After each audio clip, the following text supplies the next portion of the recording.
BJP ശക്തമായി വളരുന്നുണ്ട്. പ്രത്യേകിച്ച് താഴെത്തട്ടിൽ അവർക്ക് വളർച്ചയുണ്ട്. ഇല്ലെന്നൊന്നും കണ്ടുകൂടാ. അല്ല, ഇവരാരെ ഉയർത്തി കാണിക്കും എന്നുള്ളതാണ് ചോദ്യം. എനിക്ക് തോന്നുന്നു ആരെയും ഉയർത്തി കാണിക്കാൻ സാധ്യതയില്ല. ഉമ്മൻചാണ്ടിയുടെ ഫ്ലക്സ് വെച്ചിട്ടായിരിക്കും തെരഞ്ഞെടുപ്പ് നേരിടുക. BJP അടുത്ത തവണ ഒരു തവണ കൂടി തുടർഭരണം വരട്ടെ എന്ന് വിചാരിച്ച് LDF പിന്തുണയ്ക്കുമോ? ചെയ്യോ? ഡബിൾ ഡിജിറ്റിന് അടുക്കത്തില്ല, പക്ഷേ അതിനോട് അടുത്തൊരു സീറ്റ് വരാം. 8 അല്ല, ഒരു 5 സീറ്റൊക്കെ, 5 വരെയൊക്കെ ഞാൻ കാണുന്നത്. BJP ജയിക്കാം. പക്ഷേ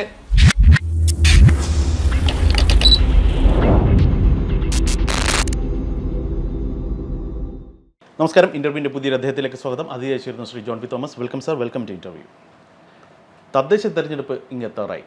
പക്ഷേ ജനങ്ങൾ ചിന്തിക്കുന്നത് തദ്ദേശ തെരഞ്ഞെടുപ്പിൻ്റെ ഔട്ട്കം എന്തായിരിക്കും എന്നുള്ളതല്ല, 2026 നടക്കുന്ന നിയമസഭാ തെരഞ്ഞെടുപ്പിൽ എന്തായിരിക്കും end of the day result എന്നുള്ളതാണ്. സംസ്ഥാനത്ത് ഭരണ തുടർച്ച വരുമോ ഇല്ലയോ എന്നതാണ് പ്രിസൈസ് ആയിട്ടുള്ള ആ ചോദ്യം. താങ്കൾക്ക് എന്ത് തോന്നുന്നു? സംസ്ഥാനത്ത് അന്നത്തെ രാഷ്ട്രീയ സാഹചര്യം നോക്കേണ്ടതായിട്ടുണ്ട്. നിലവിലെ എൻ്റെ അഭിപ്രായത്തിൽ ഒരു ഭരണ തുടർച്ചയ്ക്ക് സാധ്യതയില്ല. ഉറപ്പാണ്. കാര്യം ഒരു ഭരണ തുടർച്ച കേരളത്തിൽ അസാധാരണമാണ്. പക്ഷേ കഴിഞ്ഞ തവണ അത് സംഭവിച്ചു. ആ ഭരണ തുടർച്ച തന്നെയാണ് ഇപ്പോഴത്തെ ഭരണത്തിൻ്റെ പല വീഴ്ചകൾക്കും കാരണം എന്ന് ചിന്തിക്കുന്ന തലത്തിലേക്ക് മലയാളിയുടെ മനസ്സ് മാറി തുടങ്ങിയിട്ടുണ്ട്. ഇതിലൊരു മാറ്റം വേണം എന്ന് ആഗ്രഹിക്കുന്നുണ്ട്. ആരാഗ്രഹിക്കുന്നു? ജനങ്ങൾ, ഒരു പബ്ലിക്, ജനത്തിനൊരാഗ്രഹമുണ്ട് ഒരു ഭരണമാറ്റം. പക്ഷേ ആ ഭരണമാറ്റത്തിന് അനുകൂലമായ ഒരു സാഹചര്യം സൃഷ്ടിക്കാൻ പ്രതിപക്ഷത്തിന് കഴിഞ്ഞിട്ടുള്ളൂ എന്നുള്ളത് വേറൊരു ചോദ്യമാണ്. പക്ഷേ ഒരു ഭരണമാറ്റം അറിഞ്ഞോ അറിയാതെയോ ആഗ്രഹിക്കുന്നുണ്ട് ജനം. അത് ഒന്നാം പിണറായി സർക്കാരിൽ നിന്നുള്ള നേട്ടങ്ങൾ കൊണ്ടായിരിക്കാം, ഒരുപക്ഷെ അത്രത്തോളം വരാത്തത് കൊണ്ടായിരിക്കാം, അല്ലെങ്കിൽ കഴിഞ്ഞ കാലത്തെ അപേക്ഷിച്ച് ചില വിഷയങ്ങളോടുള്ള സർക്കാരിൻ്റെ ഒരു സമീപനം കൊണ്ടായിരിക്കാം. ഇതുകൊണ്ട് തന്നെ ഒരു ഭരണമാറ്റത്തിനുള്ള സാധ്യതയാണ് 2026 പബ്ലിക് തെരഞ്ഞെടുപ്പിൽ ഉണ്ടാകാനുള്ള സാധ്യതയെ താങ്കൾ ഞാൻ കാണുന്നത്. പക്ഷേ അവിടെയും നമ്മൾ കാണേണ്ട ഒരു കാര്യം, BJP ഗണ്യമായി ഓരോ തെരഞ്ഞെടുപ്പിലും വോട്ട് വിഹിതം വർദ്ധിപ്പിച്ചുകൊണ്ടേയിരിക്കുന്നു. നേമത്തെ ഒരു താമര വിരിഞ്ഞു, അധികം വൈകാതെ അത് കൊഴിഞ്ഞു. പക്ഷേ അതിനുശേഷം തൃശ്ശൂർ വീണ്ടും ഒരു താമര വിരിഞ്ഞിരിക്കുകയാണ്. അത് കഴിഞ്ഞതിന് ശേഷം നടന്നൊരു തെരഞ്ഞെടുപ്പിൽ പാലക്കാട് താമരയ്ക്ക് നല്ലൊരു സ്പേസ് ഉള്ളൊരിടത്ത് താമര വിരിഞ്ഞതുമില്ല. പക്ഷേ ഇത് പറയുമ്പോഴും നമ്മൾ താഴെത്തട്ടിൽ നോക്കിക്കഴിഞ്ഞാൽ BJPയുടെ വോട്ട് വിഹിതം ഗണ്യമായി കൂടി വരുന്നുണ്ട്. അവർ ജയിക്കുന്നില്ല, പക്ഷെ പലയിടങ്ങളിലും രണ്ടാമതെത്തുന്നു, നിർണായക ശക്തിയാകുന്നു. പണ്ടത്തെ പോലെ LDF അല്ലെങ്കിൽ UDF എന്ന് പറയുന്നൊരു സാധ്യത ഇപ്പോൾ ഇല്ല. ആരായാലും പണിയെടുത്താൽ മാത്രമേ ജയിക്കാൻ പറ്റത്തുള്ളൂ. ഈ സാഹചര്യത്തിൽ BJP ഇങ്ങനെ വോട്ട് വിഹിതം വർദ്ധിപ്പിച്ചുകൊണ്ടേ ഇരുന്ന് കഴിഞ്ഞാൽ അത് LDFനാണ് അനുകൂലമായി മാറുക എന്ന് ഒരു വിലയിരുത്തലുണ്ട്. അങ്ങനെയാണെങ്കിൽ ഭരണ തുടർച്ച വീണ്ടും വന്നാൽ അത്ഭുതപ്പെടാനുണ്ടോ? അല്ല, BJPയുടെ വോട്ട് ഷെയർ വർദ്ധിപ്പിക്കുന്നത് LDFന് ഗുണം എന്നുള്ള കാഴ്ചപ്പാട് മാറിയിരിക്കും. എങ്ങനെയാണ് ഒന്ന് വ്യക്തമാക്കുക? കഴിഞ്ഞ പാർലമെൻറ്റ് തെരഞ്ഞെടുപ്പിൽ BJPയുടെ വോട്ട് ഷെയർ വർദ്ധിച്ചപ്പോൾ കുറഞ്ഞത് LDFന് വോട്ട് ഷെയറാണ്. അവർ നമ്മൾ 2-3 പാർലമെൻറ്റ് മണ്ഡലങ്ങൾ ആലോചിക്കുക. ഒന്ന്, UDF ജയിച്ചു എങ്കിൽ പോലും ആറ്റിങ്ങൽ, ഞാൻ ഇപ്പോൾ കാണുന്നത് സൗത്ത് കേരളയിലാണ് ഇപ്പോൾ BJPയുടെ ഒരു വളർച്ച വലുത്. നേരത്തെ അത് നോർത്ത് കേരളയിലായിരുന്നു. പക്ഷേ ഇപ്പോൾ വരുമ്പോൾ സൗത്ത് കേരളയിലാണ് BJPയുടെ വളർച്ച ഒരല്പം കൂടി നിൽക്കുന്നത്. ആലപ്പുഴയും ആറ്റിങ്ങലും ഇങ്ങോട്ട് ആ ഒരു മേഖല ഇവിടെ വന്നേക്കുന്നതെന്ന് പറഞ്ഞാൽ നമുക്കെല്ലാം അറിയാം. ഈ ഈഴവ സമൂഹം പൊതുവേ അതിലൊരു നല്ലൊരു ശതമാനം, ഒരു 70-80% ഒരു ഇടത് ചായ്വുള്ളവരാണ്. അതിലൊരു പരമ്പരാഗതമായിട്ട് അതിലൊരു മാറ്റം സംഭവിച്ചിട്ടുണ്ട്. അവരിപ്പം ഒരു BJP അനുകൂല നിലപാടിലാണ്. ഈഴവരെല്ലാം BJPക്കാരായി അങ്ങനെ പറയരുത്. ഈഴവരെല്ലാം BJP എന്ന് പറഞ്ഞൂടെ. ഈഴവരിൽ ഒരു നല്ല വിഭാഗം ഇടതുപക്ഷത്തോട് ചേർന്ന് നിന്ന ഈഴവ കമ്മ്യൂണിറ്റി ഇപ്പോൾ പതുക്കെ മാറി BJP അനുകൂലമായിട്ടുണ്ട്. അതുപോലെ തന്നെ ക്രിസ്ത്യൻ കമ്മ്യൂണിറ്റി, അത് തൃശ്ശൂരിൽ സംഭവിച്ചു. അത് പ്രത്യേകിച്ച് കാത്തലിക് കമ്മ്യൂണിറ്റിയിൽ നിന്ന് ഒരു BJP അനുകൂല നിലപാട് ഉണ്ടായിട്ടുണ്ട്. ഇല്ല എന്ന് പറഞ്ഞുകൂടാ. ക്രിസംഖ്യകളുടെ എണ്ണം കൂടുന്നു എന്നുള്ളതാണോ ഞാൻ ആ വാക്ക് ഉപയോഗിക്കുന്നത്? അത് അങ്ങോട്ടും ഇങ്ങോട്ടും കുറ്റപ്പെടുത്തുന്ന വല്ല വാക്കുകൾ. ഞാൻ അതല്ല പറഞ്ഞത്. ക്രൈസ്തവ വിഭാഗത്തിൽ നിന്ന്, പ്രത്യേകിച്ച് കാത്തലിക് കമ്മ്യൂണിറ്റിയിൽ നിന്നും ഒരു BJP അനുകൂല കാഴ്ചപ്പാട്, തൊട്ടുകൂടായ്മ ഒക്കെ മാറിക്കഴിഞ്ഞു. BJPയോട് ചേർന്നാൽ എന്തോ സംഭവിക്കും എന്നുള്ള ആ ഒരു ബ്ലൈൻഡ്ലി ബിലീഫൊക്കെ മാറി. അതുകൊണ്ട് ആ അൺടച്ചബിലിറ്റി ഒക്കെ മാറിയത് കൊണ്ട് ഇവർക്കിടയിലേക്ക് ഇത് കയറുന്നുണ്ട്. അപ്പം അത് ഇപ്പം ഈ വോട്ട് ഷെയറിനകത്ത് ഈ പിടിച്ചു മാറ്റുമ്പോൾ അത് LDF അനുകൂലമാവും, അല്ലെങ്കിൽ ഇത്ര വോട്ടിംഗ് പെർസെൻറ്റേജ് കുറഞ്ഞു കഴിഞ്ഞാൽ അത് LDF അനുകൂലം, അല്ലെങ്കിൽ കൂടിക്കഴിഞ്ഞാൽ UDF അനുകൂലം. ഇത് ആ കാഴ്ചപ്പാടുകളൊക്കെ മാറിക്കഴിഞ്ഞു. ഇപ്പോഴത്തെ നമ്മൾ നോക്കേണ്ടത് BJP ഒരു നിർണായക ശക്തിയായി മാറിക്കൊണ്ടിരിക്കുന്നു. പറഞ്ഞതിനകത്ത് UDF മാറിയ LDF മാറിയ UDF വേറെ ഓപ്ഷൻ ഇല്ല എന്നുള്ള ആ കാഴ്ചപ്പാട് മാറി. BJP ശക്തമായി വളരുന്നുണ്ട്, പ്രത്യേകിച്ച് താഴെത്തട്ടിൽ അവർക്ക് വളർച്ചയുണ്ട്, ഇല്ലെന്നൊന്നും കണ്ടുകൂടാ. പക്ഷേ അതിൻ്റെ നേതൃത്വം അതിനെ ക്യാഷ് ചെയ്യുന്നതിന് പര്യാപ്തമാകുന്നു. ഇപ്പം ഞാനിപ്പം അത് ഇപ്പം നിലവിലുള്ള സ്റ്റേറ്റ് പ്രസിഡന്റിനെ മാത്രം അല്ലെങ്കിൽ അവരുടെ ദേശീയ ഇവിടെ ചുമതലയുള്ളവരെ അല്ല ഞാൻ പറയുന്നത്. അതിൻ്റെ മൊത്തത്തിൽ പൊതുവായി BJPയുടെ നേതൃത്വത്തിന് അത് ഫലപ്രദമായി ക്യാഷ് ചെയ്യുന്നതിന് കഴിയുന്നില്ല. അതേസമയം ഭരണം പോലും കിട്ടുന്നതിന് മുമ്പിട്ട്, അല്ലെങ്കിൽ ഒരു അക്കൗണ്ട് പോലും തുറക്കുന്നതിന്, അക്കൗണ്ട് തുറന്നിട്ടുണ്ട്, ഒരു ഇവിടെ ശക്തമായ ഒരു പാർലമെന്ററി സാന്നിധ്യം ഉണ്ടാകുന്നതിന് മുമ്പ് തന്നെ തമ്മിലുള്ള തർക്കമാകും. അത് ആളുകൾ അവരോട് സപ്പോർട്ട് ചെയ്യുന്നവർക്ക് പോലും വെറുപ്പുണ്ടാക്കും. അത് വരുന്ന അലിഗേഷൻസ് ഒക്കെ വളരെ ഗുരുതരമായ അലിഗേഷൻസാണ് കയറി വരുന്നത്. ഇപ്പോൾ കുഴൽപ്പണത്തിൻ്റെ പേരിലാണെങ്കിലും, അല്ലെങ്കിൽ വോട്ട് കച്ചവടത്തിൻ്റെ പേരിലാണെങ്കിലും, അല്ലെങ്കിൽ മറ്റ് ചില ഇഷ്യൂസ് തമ്മിലടിയുടെ പേരിലാണെങ്കിലും, ഇതൊക്കെ വരുമ്പോഴും അത് പെട്ടെന്നൊരു മുരടിപ്പ്, എവരും അധികം മെച്ചമല്ല എന്നൊരു ഫീലിംഗ് ആളുകൾക്കിടയിൽ വരുന്നുണ്ട്. അത് സാധ്യതകൾക്കൊരു മങ്ങലേൽപ്പിക്കുന്നു. ശരി, അങ്ങനെയാണെങ്കിൽ ഇടവ വോട്ടുകൾ CPM-ൽ നിന്ന് അകലുന്നു, അവർ ക്രമേണ BJP പാളയത്തിൽ പോകുന്നു. പക്ഷേ അവരുടെ തന്നെ ചില പ്രശ്നങ്ങൾ കാരണം അവർക്കത് എൻഗേജ് ചെയ്യാൻ പറ്റുന്നില്ല. അതേസമയം ഈ പറഞ്ഞതുപോലെ മറ്റ് ഇതര വിഭാഗങ്ങൾ, മുസ്ലിം വിഭാഗങ്ങൾ ഉൾപ്പെടെയുള്ളവർ BJP-ൽ നിന്ന് അകലുകയും ചെയ്യുന്നു. ആണല്ലോ. ഈ അകലുന്ന മുസ്ലിം വിഭാഗം എങ്ങോട്ടാണ് ചേക്കേറാൻ സാധ്യത? UDF-നൊപ്പമായിരിക്കുമോ LDF-നൊപ്പമായിരിക്കുമോ? അത് നമ്മുടെ ഇപ്പോഴത്തെ ഉപതെരഞ്ഞെടുപ്പ്, ഈ കഴിഞ്ഞ ഉപതെരഞ്ഞെടുപ്പ്, അത് മുസ്ലിം കമ്മ്യൂണിറ്റിക്ക് കഴിഞ്ഞ പാർലമെന്റ് തെരഞ്ഞെടുപ്പിലും അത് UDF-ന് അനുകൂലമായിരുന്നു. പൊതുവെ UDF-ന് അനുകൂലമായിട്ടായിരുന്നു. പക്ഷേ അതിൽ തൊട്ട് മുമ്പ് നടന്ന നിയമസഭാ തെരഞ്ഞെടുപ്പ് അതിലത് LDF-ന് അനുകൂലമായിരുന്നു. അതാണ് അവിടെ ഒരു വ്യക്തത.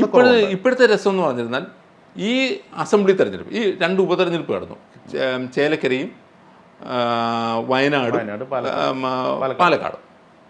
അതിൽ വയനാടും പാലക്കാടും മൈനോറിറ്റി കമ്മ്യൂണിറ്റി UDF-നൊപ്പമായിരുന്നു. പക്ഷെ ചേലക്കരയിൽ അത് LDF-നൊപ്പമായിരുന്നു. അതെന്താ അങ്ങനെ ഒരു നിലപാടെടുക്കാൻ കാരണം? അല്ല, അത് അവരുടേതായ വ്യത്യസ്തമായ കാരണങ്ങളുണ്ടാവാം. ഒരു സ്ഥാനാർത്ഥിയോടുള്ള പ്രത്യേക താല്പര്യങ്ങളുണ്ടാവാം, അല്ലെങ്കിൽ ഇഷ്യൂസുമായി ബന്ധപ്പെട്ട് ഏതെങ്കിലും ഇഷ്യൂസുമായി ബന്ധപ്പെട്ടുള്ള കാര്യങ്ങളാവാം. എന്തായാലും അവിടെ ചേലക്കരയിൽ ഞാൻ മനസ്സിലാക്കുന്നിടത്തോളം അവിടെ മൈനോറിറ്റി കമ്മ്യൂണിറ്റി അവിടുത്തെ LDF കാൻഡിഡേറ്റിനോട്, ഞാൻ LDF-നോടെന്ന് പറഞ്ഞില്ല, അവിടുത്തെ LDF കാൻഡിഡേറ്റിനോടൊപ്പം ആയിരുന്നു.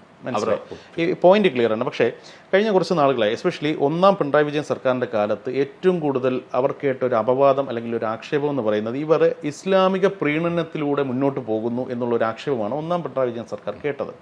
പക്ഷേ രണ്ടാം പിണറായി വിജയൻ സർക്കാർ വന്ന സമയത്ത് അവർ അവിടെയും ഇല്ല ഇവിടെയും ഇല്ലാത്തൊരവസ്ഥയിലാണ് അവർ നിൽക്കുന്നത്. അപ്പോഴും ഇപ്പോൾ ഏറ്റവും ഒടുവിലത്തെ തിരഞ്ഞെടുപ്പിൻ്റെ ഫലം വന്നതിൻ്റെ തൊട്ട് പിന്നാലെ LDF നേതാക്കന്മാർ ഒന്നിനു പുറകെ ഒന്നായി പറയുന്നൊരു കാര്യം, വർഗീയ ശക്തികൾ പ്രിസൈസായിട്ട് അവർ പേരെടുത്ത് പറയുന്നുണ്ട്. ജമാഅത്ത് ഇസ്ലാമിയുടെ പേര് പറയുന്നുണ്ട്, അതുപോലെ തന്നെ പോപ്പുലർ ഫ്രണ്ട് SDPI അവരുടെ പേരെടുത്ത് പറയുന്നുണ്ട്. ഇവരെല്ലാം പിന്തുണച്ചത് കൊണ്ട് മാത്രമാണ്, അല്ലെങ്കിൽ ഇസ്ലാമിക തീവ്രവാദ സംഘടനകൾ എന്ന് തന്നെ നിശിതമായി ആ വാക്ക് തന്നെ കൃത്യമായി ഉപയോഗിച്ചുകൊണ്ട് അവർ ആക്ഷേപിക്കുന്നു. ഇവർ UDF-നൊപ്പം നിൽക്കുന്നത് കൊണ്ടാണ് അവർ ജയിച്ചത് എന്നവർ പറയുന്നു. അതിനർത്ഥം ഇസ്ലാമിക സംഘടനകളുടെ വോട്ട് പൂർണ്ണമായി അങ്ങോട്ട് പോകുന്നു എന്ന തിരിച്ചറിവും അതോടൊപ്പം തന്നെ ഈഴവ വോട്ടുകൾ തങ്ങളിൽ നിന്ന് അകലുന്നു എന്നുള്ള തിരിച്ചറിവും അവർക്ക് വന്നപ്പോൾ നഷ്ടമായ ഈഴവ വോട്ടുകൾ തിരികെ പിടിക്കാനുള്ള ഒരു സൂത്രമായി അല്ലെങ്കിൽ ഒരു പൊളിറ്റിക്കൽ തന്ത്രമായിട്ട് അതിനെ വിലയിരുത്തുന്നു. താങ്കൾക്ക് എന്ത് തോന്നുന്നു ഈ ഒരു കമന്റ്? അത് അവരുടെ ലക്ഷ്യം അതായിരിക്കാം. പക്ഷെ അവർ പറയുന്ന കമന്റ്, ഈ പറയുന്ന സംഘടനകൾ ഇസ്ലാമിക സംഘടനകളെല്ലാം ഒരു ഘട്ടത്തിൽ LDF-നെ പിന്തുണച്ചിരുന്നത്. അന്ന് ഈ ഇസ്ലാമിക തീവ്രവാദികളായിരുന്നില്ലല്ലോ CPM-നിവരാരും ഒന്ന്. പക്ഷേ അവരുടെ ലക്ഷ്യം വോട്ടാണ്. കാര്യം നഷ്ടപ്പെട്ട ഹിന്ദു വോട്ടുകൾ തിരിച്ചു, അത് ഈഴവ വോട്ട് മാത്രമല്ല, ഹിന്ദു വോട്ടുകൾ, ഭൂരിപക്ഷ സമുദായത്തിൻ്റെ വോട്ട് മുസ്ലിം സമുദായത്തെ അല്ലെങ്കിൽ ക്രിസ്ത്യൻ സമുദായത്തെ പ്രീണിപ്പിച്ചുകൊണ്ട് നിന്നിരുന്നാൽ, ന്യൂനപക്ഷങ്ങളെ പ്രീണിപ്പിച്ചുകൊണ്ട് നിന്നിരുന്നാൽ ഞങ്ങൾക്ക് കിട്ടിക്കൊണ്ടിരിക്കുന്ന ഹിന്ദു വോട്ട് നഷ്ടപ്പെടുന്നു എന്നൊരു ഫീലിംഗ് അവർക്കുണ്ട്, LDF-നുണ്ട്. അത് തിരിച്ചു പിടിക്കുക എന്നതാണ് പുതിയ തന്ത്രം. അതിനുവേണ്ടി മാക്സിമം ശ്രമം നടക്കുന്നുണ്ട്. ആ ശ്രമത്തിൻ്റെ ഭാഗമാണ് ഇപ്പോൾ നടക്കുന്ന ഈ പ്രസ്താവന. അത് ഇവിടെ ഏതെങ്കിലും ഒരു നേതാവോ അല്ലെങ്കിൽ ഒരു വ്യക്തിയോ നടത്തുന്ന ഒരു തീരുമാനത്തിൻ്റെ അടിസ്ഥാനത്തിൽ അവർ അവരുടെ പാർട്ടി ഫോറങ്ങളിൽ തന്നെ ചർച്ച ചെയ്തെടുത്ത ഒരു തീരുമാനമാണ്. അത് പൊളിറ്റിക്കൽ സ്ട്രാറ്റജിയാണ്. ആ സ്ട്രാറ്റജി വിജയം കാണുമോ എന്നുള്ളതാണ് ചോദ്യം. താങ്കൾക്ക് അല്ല, അത് പൂർണ്ണമായും വിജയത്തിലേക്ക് എത്താൻ സാധ്യതയില്ല. അത് തന്നെയാണ് LDFന്റെ സാധ്യത മങ്ങുന്നതിൻ്റെ ഒരു കാരണം അങ്ങനെയുള്ള സ്ട്രാറ്റജി ദോഷം ചെയ്യത്തേ ഉള്ളൂ. കൂടുതൽ ന്യൂനപക്ഷവും കയ്യിൽ നിന്ന് പോകും, ഈ വന്ന ഹിന്ദു കമ്മ്യൂണിറ്റി കയ്യിൽ നിന്ന് നിൽക്കത്തുമില്ല, BJPയിലേക്ക് പോകും. ചുരുക്കത്തിൽ കയ്യിൽ ഇരുന്നതും പോകും, ഉത്തരത്തിരുന്ന് കിട്ടിയതുമില്ല. അതാണ് LDFന് അത് അങ്ങനെ ഒരു സ്ട്രാറ്റജി പോകുന്നത് LDFന് നഷ്ടക്കച്ചവടമായിരിക്കും. UDFിലേക്ക് വന്നു കഴിഞ്ഞാൽ അവർക്ക് സ്കോർ ചെയ്യാൻ പറ്റുന്ന എവിടേക്കാണ്? UDFന് അവരുടെ ന്യൂനപക്ഷ ഒരു മുഖമുണ്ടല്ലോ അവർക്ക്. പക്ഷേ അവർക്ക് ആ ക്രിസ്ത്യൻ കമ്മ്യൂണിറ്റിയുടെ ഇടയിലുള്ള സ്വാധീനം പഴയതുപോലെ ഇല്ല. എന്നാൽ അവിടങ്ങളിൽ അവർ ശ്രമിക്കുന്നുണ്ട്. ആ ശ്രമത്തിൻ്റെ ഭാഗമായിട്ടാണ് ഈ KPC ഒരു സിറിയൻ കാത്തലിക്കിന് കൊടുക്കുന്നതിനെ പറ്റിയൊക്കെ ആലോചന വരുന്നത്. പക്ഷേ അത് കാര്യം അവരുടെ നേതൃനിരയിൽ ഈ പറയുന്നതിന് കൂട്ടി ചില നേതാക്കൾ പോയതിന് ശേഷം ഒരു ക്രിസ്ത്യൻ മുഖം ഇല്ല എന്നൊരു ബുദ്ധിമുട്ട് അവർക്ക് ഇടയിലുണ്ട്. അതിന് പകരം റീപ്ലേസ് ചെയ്യാൻ പറ്റുന്ന ഫേസ് ഇല്ല എന്നുള്ളതാണ് അവരുടെ വലിയ പ്രശ്നമാണ്. അതിന് സ്യൂട്ടബിളായ പേഴ്സൺസ് ഇല്ല. ഒരാൾ ഇല്ലാത്തതാണോ കണ്ടെത്താൻ പറ്റാത്തതാണോ? ഇല്ല എന്ന്. അത് ഉമ്മൻചാണ്ടിക്ക് പകരക്കാരനായിട്ട് വെക്കാൻ പകുതിയെങ്കിലും വെക്കാൻ പറ്റുന്ന ഒരു സീനിയർ ലീഡേഴ്സിന് അതിനകത്ത് വരുന്നില്ല, ആരുമില്ല. ഇല്ല എന്ന് പറഞ്ഞു. ഇപ്പം ജോസഫ് വാഴക്കൻ ഒരു നേതാവാണ്, ഉമ്മൻചാണ്ടിയായിട്ട് സങ്കല്പിക്കാൻ പറ്റത്തില്ല. ആന്റോ ആന്റണി, ഉമ്മൻചാണ്ടി കാത്തലിക് ആയിരുന്നില്ല, അദ്ദേഹം ഓർത്തഡോക്സ് കമ്മ്യൂണിറ്റിയാണ്. പക്ഷേ ഉമ്മൻചാണ്ടി അതേസമയം എല്ലാ കമ്മ്യൂണിറ്റിയുടെയും എല്ലാ സമുദായത്തിൻ്റെയും സ്വീകാരനായിരുന്നു. അങ്ങനെ സ്വീകാര്യതയുള്ള ഒരു ക്രിസ്ത്യൻ ഫേസ് യഥാർത്ഥത്തിൽ ഇപ്പോൾ ഇല്ല. ഈ കുറവ് ഇവരെങ്ങനെ പരിഹരിക്കും? പരിഹരിച്ചാലേ ജയിക്കാൻ പറ്റത്തുള്ളൂ. പരിഹരിക്കും. അതിനുവേണ്ടിയുള്ള ശ്രമങ്ങൾ അവർ പലതരത്തിലും നടത്തേണ്ടിയിരിക്കുന്നു. അത് ഒരു ക്രിസ്ത്യൻ ഫേസ്. ഈ വഖഫ് വിഷയമൊക്കെ ശരിക്കും കോൺഗ്രസിനെ വല്ലാണ്ട് പ്രതിസന്ധിയിലാക്കിയിട്ടുണ്ട്. അപ്പോൾ ആ ഡാമേജ് പരിഹരിക്കാൻ ഇതിപ്പോൾ ശരിക്കും സർക്കാരിന് എന്തെങ്കിലും ചെയ്യാൻ പറ്റുമോ എന്ന് ചോദിച്ചു കഴിഞ്ഞാൽ അതുമില്ല. ഇതായത് ഉത്തരം കിട്ടാത്തൊരു ചോദ്യത്തിന്റെ മുന്നിൽ ഇവർ കിടന്ന് കറങ്ങുകയാണ് വഖഫ്. ഈ ഒരു സാഹചര്യത്തിൽ ക്രിസ്തീയ സമൂഹം ഇവരോട് കൂടുതൽ അകലുകയും BJPയോട് കൂടുതൽ അടുക്കുകയും ചെയ്തു കഴിഞ്ഞാൽ തെറ്റ് പറയാൻ പറ്റില്ല. ഈ ഒരു സാഹചര്യത്തിൽ ഇവർക്ക് ഉയർത്തി കാണിക്കാൻ ഒരു നേതാവ് പോലും ഇല്ല എന്നുള്ളൊരു അവസ്ഥ എങ്ങനെ, ആ കുറവ് എങ്ങനെ പരിഹരിക്കും? അതിനുള്ള സാധ്യത വളരെ ഒരു സാധ്യതകളുണ്ട്. കാര്യം ഈ വഖഫ് വിഷയത്തിൽ ക്രിസ്ത്യൻ സമുദായം ആശങ്കപ്പെടുന്നുണ്ട്. പക്ഷേ അത് തന്ത്രപരമായിട്ട് പ്രതിപക്ഷ നേതാവ് രംഗത്തിറങ്ങി. അല്ലല്ല, അദ്ദേഹം ആദ്യം തന്നെ ആ സ്റ്റാൻഡ് പറഞ്ഞിരുന്നു. മുനമ്പം വിഷയത്തിനകത്ത് അദ്ദേഹം ആദ്യം തന്നെ അതും മുസ്ലിം സംഘടനകളും അത് പറഞ്ഞു. ഇപ്പോൾ അതാണ് ഇപ്പോൾ ഏറ്റവും വലിയൊരു വിഷയം. കാരണം UDF എന്ന് പറയുമ്പോൾ കോൺഗ്രസിന് മാത്രമായിട്ടൊരു നിലനിൽപ്പിനെ കുറിച്ച് നമുക്ക് പറയാൻ പറ്റില്ല. UDF എന്ന് പറഞ്ഞു കഴിഞ്ഞാൽ മുസ്ലിം ലീഗ് കൂടെ ചേരുന്ന കോൺഗ്രസ് മാത്രമേ പൂർണ്ണമാകുന്നുള്ളൂ. UDFന്റെ ഏറ്റവും പ്രധാനപ്പെട്ട കരുത്ത് എന്ന് പറയുന്നത് തന്നെ മുസ്ലിം ലീഗാണ്. മുസ്ലിം ലീഗ് പറയുന്നു മുനമ്പത്തെ ഭൂമി വഖഫാണ് എന്ന് ആവർത്തിച്ച് പറയുന്നു. ശ്രീ VD സതീശൻ പറയുന്നു അത് ഇഷ്ടദാനമാണ്. അവിടെ തന്നെ അവർക്കിടയിൽ ഒരു കോൺഫ്ലിക്റ്റ് നിൽക്കുമ്പോൾ ഈ മുസ്ലിം സമവാക്യങ്ങൾ എങ്ങനെ ഇവർക്ക് രമ്യമായി പരിഹരിച്ച് മുന്നോട്ട് കൊണ്ടുപോകാൻ പറ്റും? അതൊരു വീഴ്ചയില്ലേ? ആന്ന്. മുസ്ലിം ലീഗ് ഇപ്പം അതിനകത്ത് ഒരു പറഞ്ഞതിനകത്തൊരു പാളിച്ച ഞാൻ കാണുന്നത്, മുസ്ലിം ലീഗിൻ്റെ ഔദ്യോഗിക അഭിപ്രായവും പ്രതിപക്ഷ നേതാവ് പറഞ്ഞു ഒന്നാണ്. പക്ഷേ മുസ്ലിം ലീഗിനകത്തു നിന്ന് തന്നെ ഒരു വിഭാഗം, ഇപ്പോൾ ET മുഹമ്മദ് ബഷീർ ആണെങ്കിലും KM ഷാജി ആണെങ്കിലും ആ നേതൃത്വം പറഞ്ഞതിനോട് യോജിക്കുന്നില്ല. അവിടെയാണ് ഈ പ്രശ്നമായത്. ഇപ്പോൾ ലീഗിനകത്ത് തന്നെ ഒരു ഇഷ്യൂ ഉണ്ടായിരിക്കുക, അതിന് ആഭ്യന്തരമായ ഒരു പ്രശ്നം ഉണ്ടായിരിക്കുന്നത്. മുനമ്പം വഖഫ് ഭൂമി അല്ല, അത് അവിടെ ഉള്ള താമസിക്കുന്നതാണെന്നുള്ള നിലയിലായിരുന്നു ഇതുവരെ വന്നു. പക്ഷേ അതിൽ നിന്ന് വ്യത്യസ്തമായ ഒരു കാഴ്ചപ്പാട് കഴിഞ്ഞ ദിവസം KM ഷാജി തുടക്കമിട്ടു. അതിനെ ET മുഹമ്മദ് ബഷീർ പിന്തുണച്ചു. ഇത് മുന്നോട്ട് പോകുമ്പോൾ UDFന്റെ ഒരു കെട്ടുറപ്പിനെ ബാധിക്കും എന്ന് പറഞ്ഞു കഴിഞ്ഞാൽ അത് UDFനെ വല്ലാതെ ബാധിക്കാം. ആ വിഷയം കാര്യം എന്ന് പറഞ്ഞാൽ അവർക്കിടയിൽ ഇതുവരെ ഐക്യത്തോടെ നിന്നതാണ്. അപ്പോൾ അതിലൊരു വിഷയം എന്ന് പറഞ്ഞാൽ തെരഞ്ഞെടുപ്പ് കഴിയുന്നത്, അത് LDFന്റെ കോണുകളിൽ നിന്ന് ഉയർന്നു കഴിഞ്ഞു. തെരഞ്ഞെടുപ്പ് കഴിയുന്നവരെ ഇങ്ങനെ അടങ്ങി ഒതുങ്ങി ഈ വിഷയത്തിനകത്ത് ക്രിസ്ത്യൻ കമ്മ്യൂണിറ്റിയെ പ്രീതിപ്പെടുത്തുന്ന തരത്തിലേക്ക് അവർ നിന്നു. അത് കഴിഞ്ഞപ്പോഴത്തേക്ക് തനി സ്വഭാവങ്ങളിലേക്ക് വരുന്നു എന്ന് പറയുമ്പോൾ കൂടുതൽ ക്രിസ്ത്യൻ കമ്മ്യൂണിറ്റിയിൽ ഈ UDFനോടുള്ള വിശ്വാസം കുറഞ്ഞു വരാനുള്ള സാധ്യതയുണ്ട്. ഡാമേജ് ആവും. അപ്പോൾ നേരത്തെ നമ്മൾ സംസാരിച്ചതിൽ ഒരു ടെക്നിക്കലൊക്കെ എടുത്തു കഴിഞ്ഞാൽ UDFന് അനുകൂലമായിട്ട് കുറേയധികം ഘടകങ്ങളുണ്ട്. അവിടെ വഖഫിൻ്റെ കാര്യത്തിൽ ചെറിയൊരു കല്ലുകടി അവർക്കുണ്ട്. LDFനെ സംബന്ധിച്ചിടത്തോളം അവർക്ക് കുറേയധികം സാമുദായിക സമവാക്യങ്ങൾ അവർക്കെതിരായി പോകുന്നതിൻ്റെ കുറേയധികം പ്രശ്നങ്ങൾ, ഭരണവിരുദ്ധ വികാരം, അല്ലെങ്കിൽ ഇതൊന്നും മാറണമെന്ന് ജനങ്ങൾ പൊതുവെ ആഗ്രഹിക്കുന്നു എന്ന് പറയുന്ന കാര്യങ്ങളൊക്കെ അവർക്ക് നെഗറ്റീവായിട്ട് കാണുന്നുണ്ട്. ഇതൊക്കെ പറയുമ്പോഴും UDFന് ഒരു ചെറിയ എഡ്ജ് പറയുന്നുണ്ട്. BJPയുടെ സാധ്യതകളെക്കുറിച്ച് പറയുമ്പോൾ BJP ക്രമാനുഗതമായി വോട്ട് വിഹിതം വർദ്ധിപ്പിക്കുന്നുണ്ട്, പക്ഷേ അവർക്ക് മുന്നേറാൻ സാധിക്കുന്നില്ല എന്ന് പറഞ്ഞ് അവസാനിപ്പിച്ചു. പക്ഷേ 2026 തിരഞ്ഞെടുപ്പിൽ BJPയുടെ ഒരു സ്കോർ ബോർഡ് നോക്കിക്കഴിഞ്ഞാൽ എന്തായിരിക്കും? താങ്കൾ എന്താണ് പ്രതീക്ഷിക്കുന്നത്? അല്ല, BJPക്ക് ഒരു നല്ല പ്രകടനം കാഴ്ചവെക്കാൻ പറ്റുമെന്ന് തന്നെ ഞാൻ കരുതി. അവരുടെ പ്രവർത്തനങ്ങൾ നല്ല രീതിയിൽ പോയാൽ ഇപ്പൊ എന്തായാലും നേതൃമാറ്റം അവരുടെ പ്രശ്നം എന്ന് പറഞ്ഞാൽ അവർ ആദ്യം തീരുമാനിക്കേണ്ടത് ഞങ്ങളുടെ വോട്ട് ഞങ്ങൾക്ക് തന്നെ കിട്ടും എന്ന് ഉറപ്പിക്കണം. അത് പറ്റുന്നില്ല. അത് പറ്റുന്നില്ല എന്ന് മാത്രമല്ല, പറ്റുന്നില്ല എന്നുള്ളത് പ്രശ്നമല്ല. ഇപ്പോഴും ആളുകൾക്കിടയിൽ സംശയം നിൽക്കുന്നു. BJP അടുത്ത തവണ ഒരു തവണ കൂടി തുടർഭരണം വരട്ടെ എന്ന് വിചാരിച്ച് LDF പിന്തുണയ്ക്കുമോ? ചെയ്യോ? അത് അവരാണ് തീരുമാനിക്കുന്നത്. അങ്ങനെ വന്നാൽ അവർക്ക് സ്കോർ ചെയ്യാൻ പറ്റില്ല. പക്ഷേ LDF കയറും. LDF വരാനുള്ള അങ്ങനെ വന്നിരുന്നാൽ അത് ചെയ്താൽ LDF വീണ്ടും ഒരു സാധ്യത വരും. അത് ഒരിക്കലും BJPയുടെ വളർച്ചയ്ക്ക് സഹായിക്കും. BJPക്ക് ഗുണകരമായിരിക്കില്ല. ഇപ്പൊ 2024 അവർ എന്തായാലും പെർഫോം ചെയ്യുമെന്നുള്ളതോ താങ്കൾ പറയുന്നത് ചെയ്യേണ്ടതാണ്. അങ്ങനെയാണ് അവർ ശ്രമിക്കേണ്ടത്. അങ്ങനെയാണ് ഇപ്പൊ താങ്കൾ നേരത്തെ പറഞ്ഞ ആ ഒരു ഫോർമുല, അതായത് LDF ഒരിക്കൽ കൂടെ വരട്ടെ എന്നുള്ളൊരു തിയറിയിൽ അവർ LDFനെ സപ്പോർട്ട് ചെയ്യാതെ സ്വയം വളരാൻ ശ്രമിച്ചു കഴിഞ്ഞാൽ 2026 കേരളത്തിൽ എവിടെയൊക്കെ താമര വിരിയും? അത് നമുക്ക് പറയാൻ പറ്റില്ല. കാരണം ഓരോ നിയമസഭാ തെരഞ്ഞെടുപ്പിന്റെ സമയത്ത് ഇപ്പം ആറ്റിങ്ങൽ ഇത്തവണ പലയിടത്തും അവർക്ക് 1ാം സ്ഥാനത്തും 2ാം സ്ഥാനത്തൊക്കെ വന്നു. അതുപോലെ ആലപ്പുഴയിൽ വന്നു. ഇതേ പാറ്റേൺ ആയിരിക്കത്തില്ല നിയമസഭാ തെരഞ്ഞെടുപ്പിന്റെ സമയത്ത്. ഇപ്പൊ ഒരു തവണ വിജയിച്ച സീറ്റാണ് നേമം, കൈവിട്ടു പോയി. പാലക്കാട് ജയത്തോട് അടുത്തിരുന്ന ഒരു സീറ്റായിരുന്നു അത് ഒരു കാലഘട്ടത്തിൽ പോയി. അത് കൈവിട്ടു എന്ന് മാത്രമല്ല, അവിടെ LDFും BJPയും തമ്മിലുള്ള അകലം വളരെ കുറഞ്ഞു.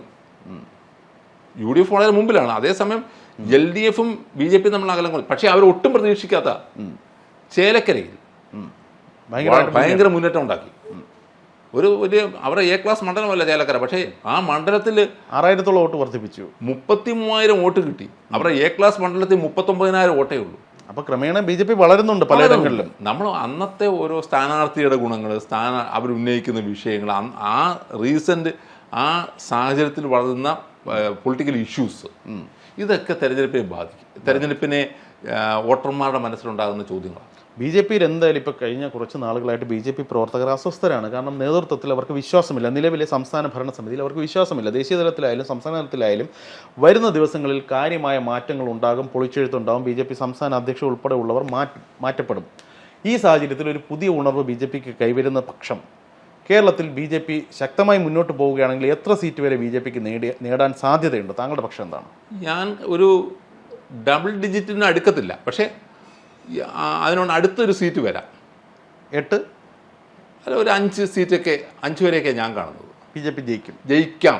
പക്ഷേ ഇപ്പം നിങ്ങൾ തന്നെ പറഞ്ഞു, ചോദ്യത്തിൽ തന്നെ പറഞ്ഞു, ഇപ്പോഴത്തെ നേതൃത്വം മാറി പുതിയൊരു നേതൃത്വം വന്ന് വൈബ്രൻ്റ് ആയി കഴിഞ്ഞാലെന്ന് പറഞ്ഞു. ഈ വേദനിപ്പിച്ചൊരു നേതൃത്വത്തെ മാറ്റിയത് കൊണ്ട് കാര്യമില്ല. നിലവിലുള്ളവരെ വേദനിപ്പിച്ച് മാറ്റി പുതിയൊരു നേതൃത്വം വന്നതുകൊണ്ട് കാര്യമില്ല. ഈ പറയുന്ന നേതൃത്വവും നിലവിലുണ്ടാകുന്ന ഇവർ യോജിച്ച് പോകണം. അത് യോജിക്കാനായിട്ട് ഇവിടെ ഞാൻ നേരത്തെ പറഞ്ഞ പോലെ ഒരു പാർലമെന്ററി രംഗത്ത് പോലും വലിയ ശക്തി അല്ലാതിരുന്നിട്ട് പോലും BJP യോജിച്ച് നിൽക്കാൻ കഴിയുന്നില്ല കേരളത്തിൽ. അവർക്ക് അവരുടെ നേതൃത്വത്തിലാണ് പ്രശ്നം. അവസാനമായിട്ട് ഒരു ചോദ്യത്തിനോട് ഉത്തരം പറഞ്ഞിട്ട് നമുക്ക് അവസാനിപ്പിക്കാം. അപ്പോൾ താങ്കൾ നേരത്തെ പറഞ്ഞ വാക്കുകൾ അസസ് ചെയ്യുകയാണെന്നുണ്ടെങ്കിൽ LDFന് സാധ്യത തുലവും കുറവാണ്, UDFന് ചെറിയൊരു എഡ്ജ് കാണുന്നുണ്ട്, BJP അത്യാവശ്യം പെർഫോം ചെയ്യാം. അങ്ങനെയാണെന്നുണ്ടെങ്കിൽ UDF നേരിടുന്ന ഏറ്റവും വലിയ വെല്ലുവിളി എന്ന് പറയുന്നത് ആരായിരിക്കും അവരുടെ മുഖ്യമന്ത്രി സ്ഥാനാർത്ഥി എന്നുള്ളതാണ്. ഇപ്പോൾ നമുക്കൊന്നും പ്രവചിക്കാൻ സാധിക്കത്തില്ല. സപ്പോസ് ഇൻ കേസ് BJP ഈ പറയുന്ന പോലെ പെർഫോം ചെയ്താലും ചെയ്തില്ലെങ്കിലും UDF അധികാരത്തിൽ വരുന്ന പക്ഷം അവരുടെ മുഖ്യമന്ത്രി ആരായിരിക്കും? ഹൈപ്പോത്തറ്റിക്കലാണ്. എന്നാലും UDFന് മുഖ്യമന്ത്രി സ്ഥാനത്ത് ഉയർത്തി കാണിക്കാൻ ഒത്തിരി നേതാക്കളുണ്ട്. സ്വാഭാവികമായിട്ടും പ്രതിപക്ഷ നേതാവ് എന്ന നിലയിൽ VD സതീശൻ്റെ പേര് വരാം. രമേശ് ചെന്നിത്തല എന്ന മുൻ പ്രതിപക്ഷ നേതാവ് ഉണ്ടാവും.